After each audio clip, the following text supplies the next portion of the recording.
Después de un parate casi total a principios de año, se han ido reabriendo actividades. Pero si hay algo que en este 2020 está casi descartado, son los viajes internacionales. ¿O no?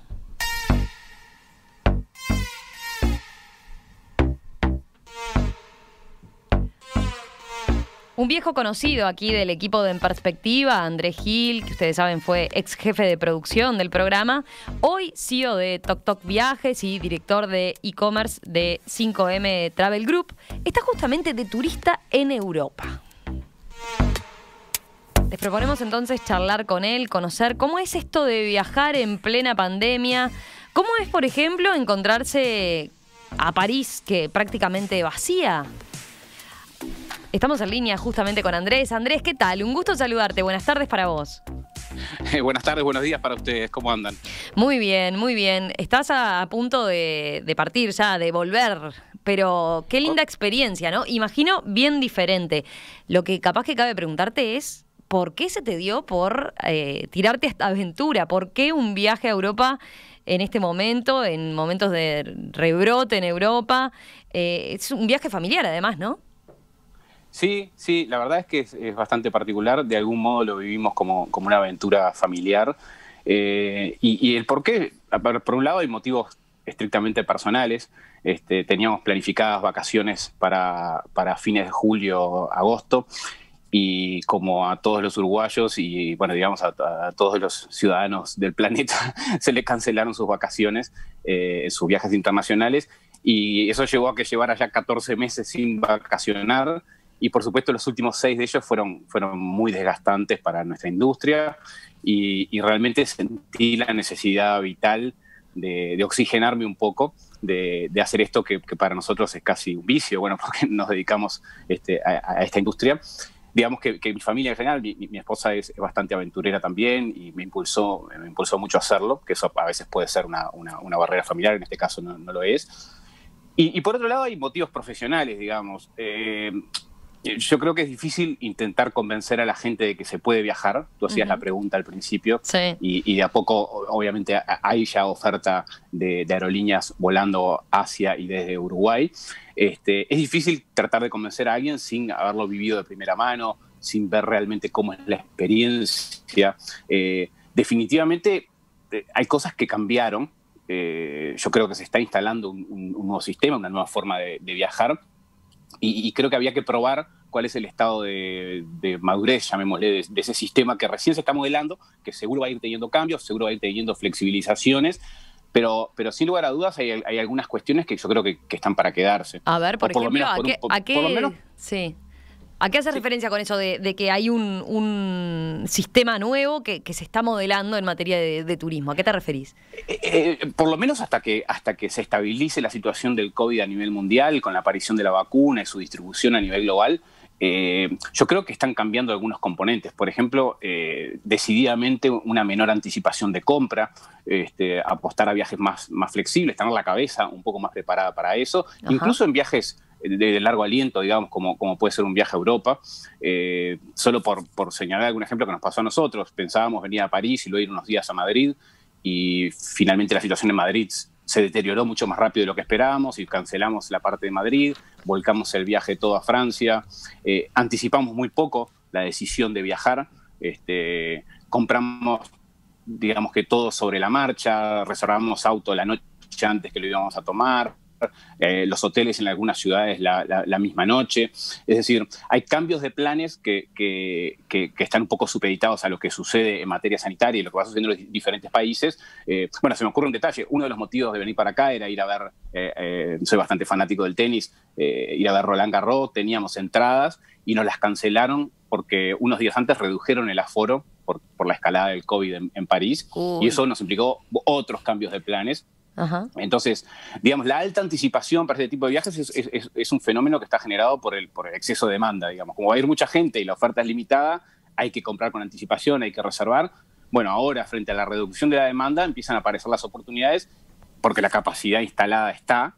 Claro. Y entonces eso hay que empezar a entender un poco y también ir piloteando un poco la evolución de las restricciones sanitarias, ¿no?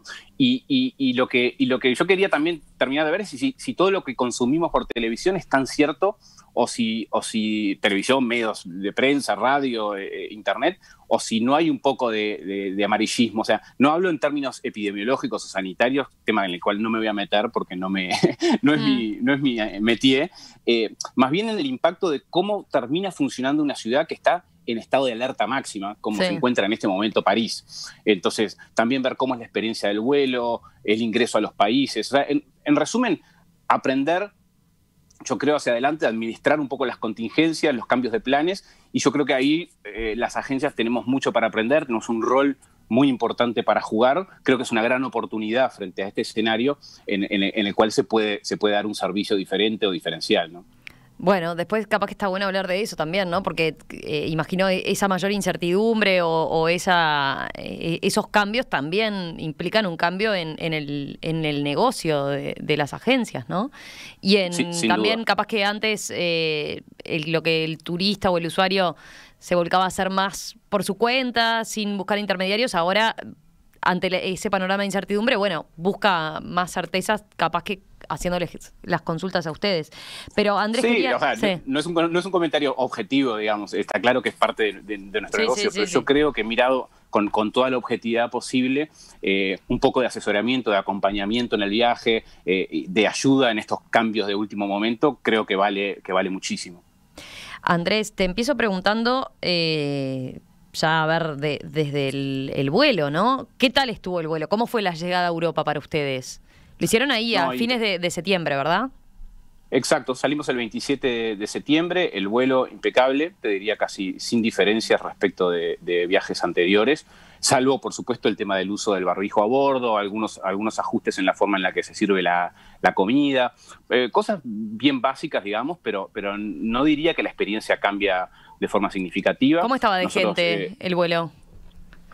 Bastante poca gente, digamos. O sea, o sea, a ver, había gente, pero no lo que estábamos acostumbrados a ver, que eran vuelos con factores de ocupación arriba del 90%. Claramente están por debajo de eso, y eso permite también otra comodidad y también otra tranquilidad en términos de la proximidad con el resto de los viajeros, ¿no? Claro, por eso te preguntaba, ¿no? Si hay forma de separar los asientos y demás, ¿no?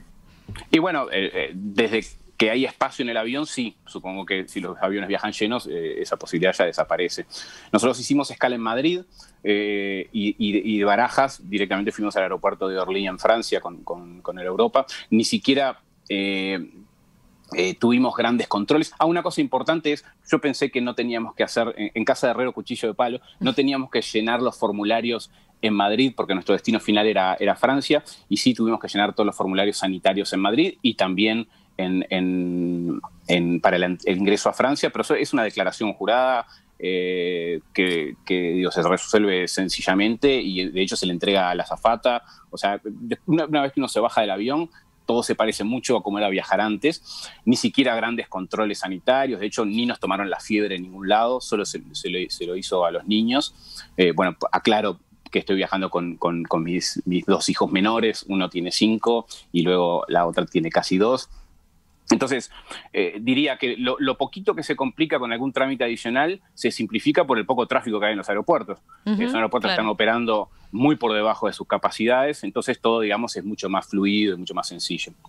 ¿Qué panoramas se encontraron en París cuando llegaron? Ustedes, decías, llegaron ahí por el 28 de septiembre, cuando la cosa se venía complicando ya, pero aún no se había declarado la alerta máxima, ¿no? Sí, nosotros lo veníamos monitoreando, a ver si no es que finalmente teníamos que cancelar, igual estábamos con muchas ganas, y digamos que el recrudecimiento de la situación a nivel sanitario en París está llegando un poco después que en Madrid. ¿Y qué nos encontramos? Y yo te diría una sensación bastante rara, una dualidad un poco difícil de digerir, porque, a ver, por un lado, los lugares históricos, turísticos, clásicos, los íconos, digamos, de París, estaban absolutamente desiertos. Yo les mandé ahí algunas fotos. Sí, les recomiendo a los oyentes eso, ¿no? Que vayan a la web ahora a verlas, ¿no? Cómo luce Notre Dame, por ejemplo, cómo luce la Torre Eiffel. Para quienes hemos estado antes acá, la diferencia realmente eriza la piel, porque realmente parece que hubiera sucedido una catástrofe impresionante. Bueno, porque no están los turistas chinos, no están los japoneses, no están los rusos, no están los árabes, no están los argentinos, ni los brasileños, ni los mexicanos. O sea, el poco turismo que hay es europeo. De hecho, mi cuñada vive acá en París y él está casado con un francés y él decía, bueno, ahora los parisinos están aprovechando a conocer sus museos porque están teniendo la oportunidad de aprovechar el espacio vacío que dejaron toda esa masa de turistas que más temprano comentaba Emiliano. Entonces, para mí, esto es una oportunidad de ver la ciudad un poco más al natural, sin la, llamémosle, polución sonora, visual y logística que el turismo más industrial le impone a las ciudades. Mencionaban ustedes más temprano, solo a modo de ejemplo, todos los museos, por supuesto, que están súper disponibles, no hay colas para ninguna visita, ni al Louvre, ni a la Torre Eiffel, ni al Arco de Triunfo. Eso es importante lo que estás diciendo, ¿no? Uno tendría a pensar que capaz que ahí tiene alguna restricción, ¿no? Alguna limitante. Vos decís, los museos están completamente abiertos. Sí, está todo abierto. Bueno, salvo Notre Dame, que no es un museo, pero que está en plenas obras y está realmente muy lindo todo el entorno de la reconstrucción. Pero la única restricción, diría, es que hay que comprar los tickets por internet y reservar hora. Pero si uno no lo hizo, incluso hay algunos códigos QR para reservar en la puerta. Es decir, es como que parte del protocolo implica ordenar un poco el tráfico de la visita a los museos. Entonces, eso digamos que yo lo veo como una ventaja. Al mismo tiempo, como un detalle de color, no están operativos los tradicionales ómnibus, esos de 2 pisos, los hop-on, hop-off, esos ómnibus que son muy funcionales, que todos hemos usado muchas veces, pero que al mismo tiempo resultan como un poco antinaturales, que están surcando la ciudad de un lado para el otro durante todo el día. Bueno, esos ómnibus no están porque claramente no tienen clientes, llamémosle, no hay turistas recorriendo la ciudad. Yo te hablaba más temprano de una dualidad, porque por un lado está esto, el desierto turístico, digamos, pero al mismo tiempo ver en vivo que la ciudad sigue funcionando, el resto de la ciudad, París en sí mismo, casi normalmente, que está muy lejos de la digámosle, anormalidad con que vivimos nosotros, un escenario incluso sin cuarentena obligatoria. La verdad que eso me llamó mucho la atención. O sea, nosotros estuvimos la primera semana aquí en París, luego nos fuimos, ahora les voy a contar, nos fuimos a recorrer Alsacia, que es una región al noreste de París, allá en la frontera con Alemania y Suiza. Pero en la primera semana, que todavía no estaba declarada la alerta máxima, si bien les diría que el tema del tapabocas es una regla absoluta en la calle, el 99% de la gente que va caminando por la ciudad va con tapabocas. Ajá. Los bares y los restaurantes están repletos de franceses, sin distanciamiento social de ningún tipo. Claramente no entendieron el concepto, no sé si las personas ni los empresarios gastronómicos. Lo vimos hace una semana y lo seguimos viendo ahora que volvimos, que la ciudad está en alerta máxima, que supuestamente los bares deben cerrar, pero los restaurantes no. Y la realidad es que en el circuito turístico, y les diría que un poco más, está todo absolutamente abierto, porque así ofrezcan unas papas chips, ese bar se transforma en un restaurante y está abierto. Lo hace pasar por restaurante y así puedes sortear, digamos, esa restricción. Absolutamente. Te diría que no vi restaurantes o ambientes gastronómicos cerrados. Acá una de las exigencias, digamos, que hay es y que ha generado bastante polémica, es el tema de que uno llega y tiene que con una especie de cuaderno de visitas escribir a mano su nombre, su teléfono y cuándo estuvo. Es una forma bastante artesanal de recolección de datos que tiene bastante polémica en cuanto al tema de la protección de los datos. Es decir, yo ahí podría estar revisando quiénes visitaron y quiénes no visitaron ese lugar días hacia atrás. Pero digamos, es parte del protocolo que también está, digamos, en tela de juicio. Claro. Andrés, a ver, hasta ahora lo que nos estás contando es, por ejemplo, una ciudad, a París, muy diferente, con menos turistas claramente, pero sin mayores alteraciones, por lo que decís, ¿no? ¿Qué tipo de turismo pudieron hacer efectivamente? ¿Qué recaudos tomaron, por ejemplo? Y bueno, en primer lugar evitamos los medios de transporte público. Europa en general todas las ciudades, las grandes ciudades tienen sistemas de transporte público muy capilares, muy bien desarrollados y muy prácticos. Pero bueno, en este caso los evitamos por completo. Nos alojamos en una ubicación bien céntrica, cerca del Arco de Triunfo. Caminamos muchísimo, entre 15 y 16 kilómetros por día. Llevábamos la cuenta simplemente para divertirnos. En algunos casos puntuales que con los niños estábamos muy cansados, bueno, tomábamos algún taxi o algún Uber y pudimos ver que muchos de ellos improvisaron mamparas transparentes con acrílicos. Me hizo mucha gracia acordarme de la polémica en Uruguay con las mamparas de los taxis. Bueno, acá inventaron como unas cosas bastante improvisadas ahí con unas paredes de acrílico transparente. Tenemos alguna foto de esas también que nos mandaste, ¿no? Sí, se les mandé por ahí porque me pareció, sobre todo por lo rústico y lo artesanal, me parecieron simpáticas. Obviamente usar tapabocas en París todo el día, pero no evitamos comer en restaurantes, no evitamos ir a centros comerciales, entrar a tiendas, todas con medidas sanitarias, con aforo máximo, los circuitos de recorrido bien definidos, por acá se entra, por acá se sale, si avanzaste hasta aquí no puedes volver para atrás, de modo de no cruzarte con la gente, alcohol en gel en la puerta en la mayoría. Y en algunos casos la imposibilidad o limitaciones para manipular mercadería, o al menos una invitación, una exhortación a no hacerlo y llamar a alguno de los vendedores. Pero digamos, eso con respecto a París.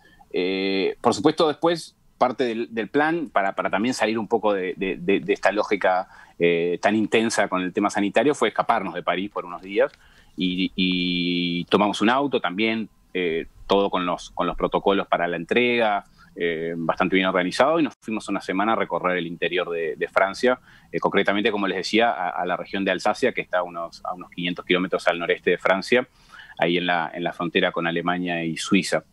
Muy conocida por la ruta del vino, muy reconocida a nivel mundial por sus vinos blancos de las riberas del Rin. Hay algunas cepas como el Riesling y el Gewürztraminer que son muy famosos, pero también hay Pinot Noir, Blanc, Gris. Es decir, hay una economía, digamos, desarrollada en torno al turismo, claro, y a la actividad vitivinícola, digamos. Acá que nos encontramos, bueno, sí, todo muy distinto. Mucha menos gente, diría que casi nadie. De verdad, esa sensación de soledad que nos tomaba en algunos lugares icónicos de París nos acompañó.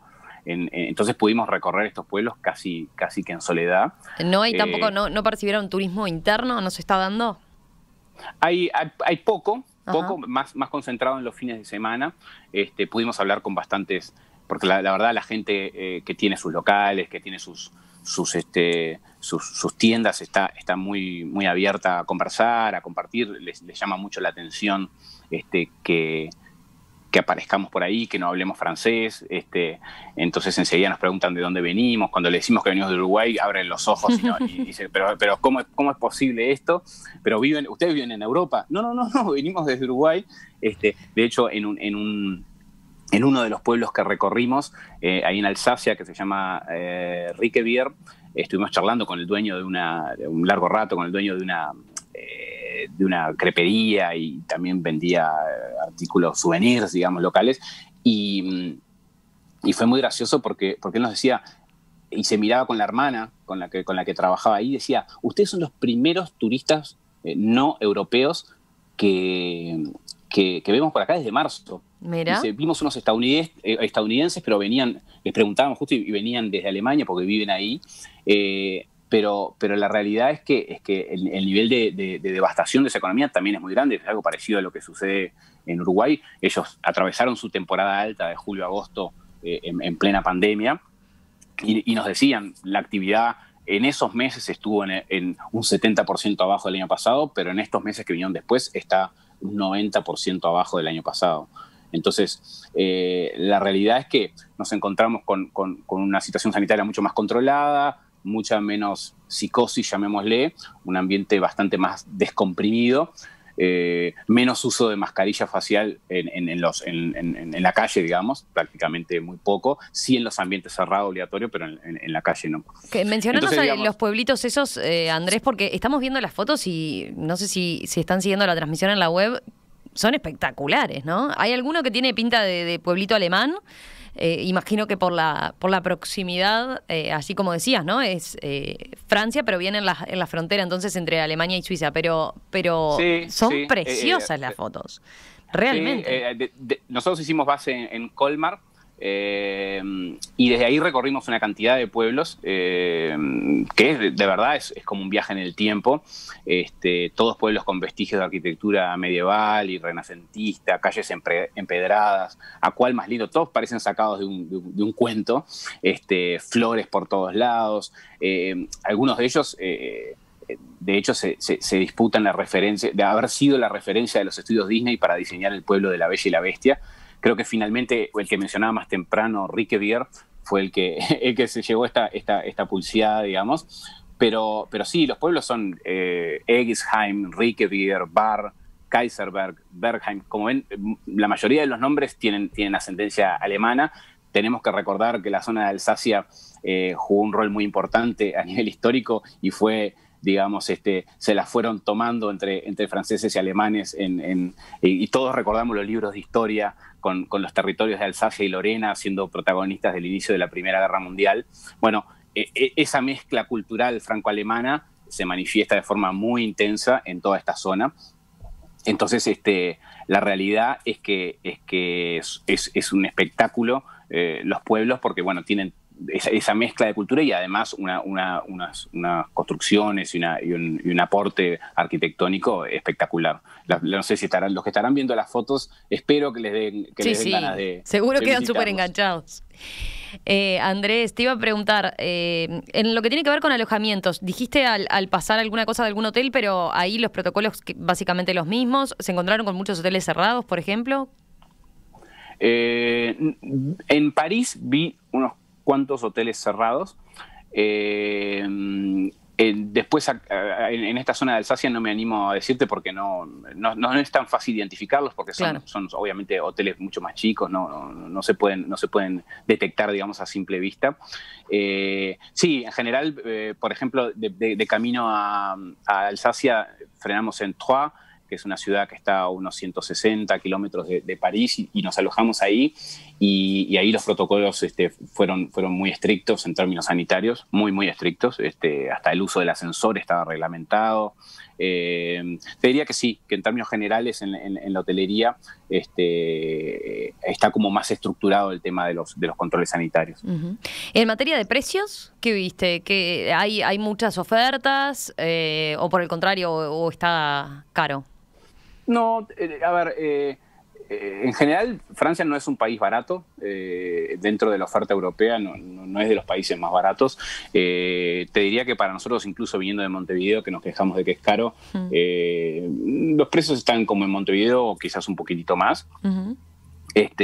Pero bueno, digamos que los servicios en general, sobre todo los gastronómicos, son de un nivel espectacular. Creo que me llevo algún kilo puesto para Uruguay. Y siempre, bueno, pero estando ahí en Francia, la cocina francesa es la cocina francesa, ¿no? Y la caminata ayuda. Si me decís hiciste 15, 16 kilómetros, tranquilo, volvé tranquilo. Te iba a decir, lo último, me decías entonces en materia de precios, bueno, siempre es caro, pero ¿viste posibilidades de ofertas en particular, ya sea en pasajes, en alojamientos? ¿Hay? ¿Se está dando? No, bueno, los pasajes de Europa hoy están muy baratos, ¿no? Históricamente baratos, porque obviamente las aerolíneas están haciendo el esfuerzo de encender los motores y lo están haciendo bien, están apuntando a que, bueno, a través del precio tentar a la gente a subirse a los aviones y a experimentar esta nueva realidad. Entonces, te diría, hoy en día los tickets aéreos están en un mínimo histórico a Europa. Y a muchos otros destinos. Todas las aerolíneas que hoy están empezando a volar a Uruguay están poniendo ofertas sobre la mesa realmente muy potentes, ¿no? Y después, bueno, a nivel de hotelería, sí, en algunos casos, en algunas ciudades más chicas, obviamente esto es un juego de oferta y demanda, y al prácticamente no haber demanda, al final es un tema del mejor postor, y en esa competencia los consumidores salimos ganando. Había algún oyente que nos preguntaba, ¿qué está pasando con los seguros médicos en estas circunstancias? ¿Tenés idea? ¿Cómo es la cosa? Está supongo que se refiere a la cobertura médica en viaje. Y a los precios, por ejemplo. No, no, los precios siguen siendo los mismos. Nosotros contratamos un seguro adicional de Asiscard que tiene una cobertura especial por COVID, y simplemente para viajar tranquilos, digamos, y además porque ellos nos coordinaron el PCR, ¿no? Porque no hablamos de ese tema, pero obviamente en Colmar hace 2 días, hoy nos estamos volviendo, tuvimos que hacernos el PCR, y era otra de las cosas que yo quería entender, o sea, cuál era el impacto real sobre unas vacaciones de esta exigencia, de esta experiencia de tener que hacerse un hisopado en el extranjero, y la verdad, no puedo negarlo, estaba un poco estresado sobre dónde lo íbamos a hacer, si nos iban a dar los resultados a tiempo para volver. De hecho, incluso contacté al consulado para pedirles una carta para el caso de que no lo tuviera a mano el resultado. Y la realidad es que nunca me imaginé que en Colmar, que es una ciudad tan chica, que tiene unos 70.000 habitantes, me iba a ser tan fácil hacerme el test. Me lo coordinaron desde la aseguradora, me lo hicieron en 10 minutos. Digamos que en total perdí media hora de las 2 semanas de viaje en este trámite, digamos, y a las 24 horas tenía el resultado, por suerte negativo para mí, para mi esposa, y los niños, por supuesto, como son menores de 6 años, según la reglamentación, el decreto en Uruguay, no tienen la obligación de presentar hisopado negativo a la llegada a Uruguay, aunque sí, obviamente, vamos a compartir otra semanita los 4 juntos en cuarentena en Montevideo a la espera de nuestro segundo análisis ya en casa, ¿no? Claro, perfecto. Bueno, Andrés, sabemos que estás con poco tiempo. Buen retorno, entonces. Por lo visto, recomendás la experiencia, ¿no? Absolutamente, absolutamente. Claro, hay que ser un poquito aventurero, hay que tener también muchas ganas de viajar. Nosotros las teníamos y por supuesto, una vez que uno está acá o en cualquier otro lado, la sensación es bastante oxigenante después de estos meses que pasaron en Uruguay. Así que obvio que lo recomiendo, siempre recomiendo viajar. Acá tengo mensajes de oyentes que han visitado Alsacia y dice, por ejemplo, Cristina, es mágica, estuvimos 2 veces y no deja de ser maravillosa la belleza de sus pueblos, desearía volver. También algo parecido plantea María. Bueno, Andrés, gracias, te liberamos para que no pierdas el avión. Después de todo esto, de haber pasado por el test y todo, por favor no pierdas el avión por quedarte charlando con nosotros. Un abrazo a la familia y buen retorno entonces. Saludos para todos por ahí y nada, un placer haber compartido esto, que creo que está bueno compartir con la gente que al fin y al cabo un poquito más complicado, pero se puede seguir viajando y que vamos a volver a hacerlo. Sin duda. Un abrazo, Andrés. Chau, chau. Un abrazo, Romina. Chau, chau.